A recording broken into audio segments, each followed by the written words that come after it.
Hi guys.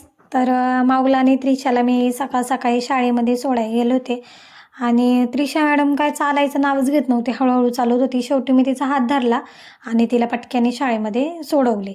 त्याच्यानंतर माऊ शाळेतून आली आणि तिच्या आजोबांनी म्हणजे माझ्या पप्पांनी पंढरपूरला गेले होते वारीला.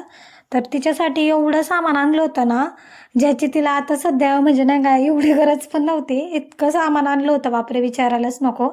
आणि आता ते तुम्हाला पुढे ती तुम्हाला दाखवेनच की तिच्या बाबांनी तिच्यासाठी काय काय सामान आणलं म्हणजे आजोबांनी. तर सगळ्यात पहिले आपल्या म्हणजे माऊली काय काय असं ना आपल्या म्हणजे नाही का आले आपल्या घरीच. विठू माऊलीचा त्याने ड्रेस आणला, त्याच्यावरती छान असं विठू माऊली हे नाव लिहिलं होतं आणि हिरवा कलर आणला होता. तर मॅडमचं चाललं होतं मला ऑरेंज कलर आवडतो बाबा. तर ऑरेंज म्हणलं जाऊ दे, ग्रीन छान वाटन. आता तिच्या मुलीला पण हे सेम आणलंय आणि हिला पण तेवढंच आणलंय. तर नंतर ना हा कॅरम आणलाय खेळण्यासाठी. आता त्या कावळ्या आमच्या हरवण्यात जातील का शोधण्यात जातील काय माहिती, पण हा कॅरम आणलेला आहे. त्याच्यानंतरनं गंध, टिकल्याच्या डब्या, परत किती बांगड्यांचे जोड आणले होते, जे की तिला नाही का ग्रीन बँगलमध्ये घालता येईन अशा टाईपमध्ये पप्पांनी आणले होते. तर तिथं खूप हॅपी होती की तिला एवढे सगळे बांगड्या मिळाले. ते आत्ताच म्हणत होती मी घालू का. आणि मग नंतर कॉम्पॉस आणि टिफिन त्याने प्लास्टिकचा आणलाय, देणार नाही तिला त्याच्यामध्ये, पण आपल्या आवडीने आणलाय तर ते ठेवणार एक आठवण म्हणून पप्पांनी आणलेले. एक सुंदर मस्त असा बॉक्स होता, त्याच्यामध्ये क्लिप होते छोटे छोट्या आणि नाही का रबर होते. म्हणजे एक ते छोटेवाले आणि एक मोठे.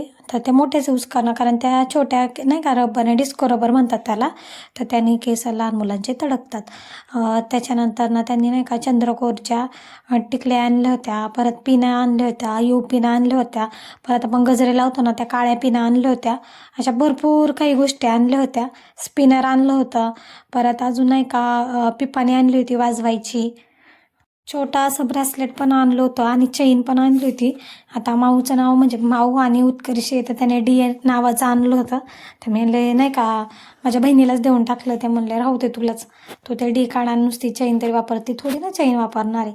तर माऊ बघा किती हॅप्पी आहे आणि किती मस्त नाही का पोज मारतीये. का तर सगळं सामान तिच्या आवडीचं आहे, कारण तिला मेकअप करायला पण आवडतं. तर तुम्हाला सगळ्यांना कसे वाटले माऊचे पंढरपूरवरून बाबांनी आणलेले गिफ्ट तिच्यासाठी, तर नक्की कमेंटमध्ये सांगा. तर असं होता आजचा माझा दिवस.